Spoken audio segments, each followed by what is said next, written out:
ನಾಯಕರು ರಾಷ್ಟ್ರದ ಪ್ರಧಾನಮಂತ್ರಿಗಳಾದ ಸನ್ಮಾನ್ಯ ನರೇಂದ್ರ ಮೋದಿ ಅವರು, ನಮ್ಮ ಪಕ್ಷದ ನೇತಾರಗಳು ಅಮಿತ್ ಶಾ ಅವರು, ನಡ್ಡಾ ಅವರು, ರಾಜ್ಯದ ಘಟಕದ ಎಲ್ಲರೂ ಸೇರಿ ನನಗೆ ದೊಡ್ಡ ಜವಾಬ್ದಾರಿಯನ್ನು ರಾಷ್ಟ್ರದ ಪ್ರಧಾನಿಗಳು, ರಾಷ್ಟ್ರದ ಗೃಹ ಮಂತ್ರಿಗಳು ನೀಡಿದ್ದಾರೆ.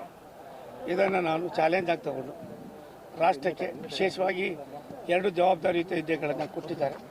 ಅದನ್ನು ನಿರ್ವಹಣೆ ಮಾಡ್ತೀವಿ. ಮುಂದೆ ನಿಮ್ಮ ಸವಾಲುಗಳು ಸರ್ ರಾಜ್ಯದಲ್ಲಿ?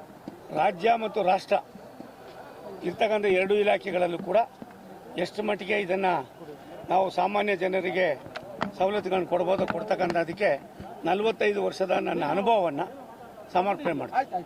ಸರ್, ರೈಲ್ವೆ ವಿಚಾರ ಸಂಬಂಧಪಟ್ಟ ಸಾಕಷ್ಟು ನಿರೀಕ್ಷೆಗಳಿದೆ ನಮ್ಮ ರಾಜ್ಯದಲ್ಲಿ. ಒಂದು, ನಿಮ್ಮ ನಿರೀಕ್ಷೆಗೂ ಮೀರಿ ಪ್ರಧಾನಮಂತ್ರಿಗಳ ಆಶಯ 10 ವರ್ಷದಲ್ಲಿ ರಾಷ್ಟ್ರವನ್ನು 50 ವರ್ಷ ಆಗದೆ ಇರತಕ್ಕಂಥ ಅನೇಕ ಕೆಲಸಗಳನ್ನು ಮಾಡಿದ್ದಾರೆ. 4 ದಿನಗಳಿಂದ ನಾನು ಹಂತ ಹಂತವಾಗಿ ಪ್ರತಿಯೊಂದನ್ನು ಕೂಡ ಗಮನಿಸಿದ್ದೇನೆ. ಈಗಾಗಲೇ ಅಧ್ಯಯನ ಮಾಡ್ತಾ ಇದ್ದೀವಿ, ರಿವ್ಯೂ ಮಾಡ್ತಾ ಇದ್ದೀವಿ.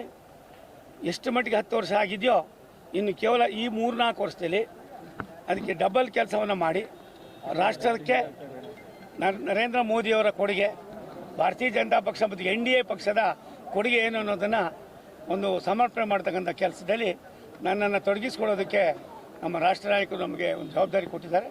ಅದನ್ನು ನಾನು ಕಾಯ ವಾಚ ಮಾನಸ 45 ವರ್ಷದ ನನ್ನ ಅನುಭವವನ್ನು ಹಂಚಿಕೊಳ್ತೀನಿ. ಸರ್, ವಿಧಾನಸಭಾ ಚುನಾವಣೆಯಲ್ಲಿ ತಮಗಾದ ಒಂದು ಆ ವಿಚಾರ ಈಗ ಮತ್ತೆ ಸಚಿವ ಸಂಪುಟದಲ್ಲಿ ಅವಕಾಶ ಸಿಕ್ಕಿದೆ.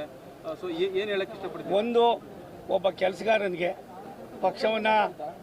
ಪಕ್ಷದ ಸಂದೇಶವನ್ನು ತಲೆ ಮೇಲೆ ಹೊತ್ಕೊಂಡು ಕೆಲಸ ಮಾಡ್ತಕ್ಕಂಥವನಿಗೆ ನಾನು ಒಂದು ಉದಾಹರಣೆ ಆಗಿದ್ದೇನೆ.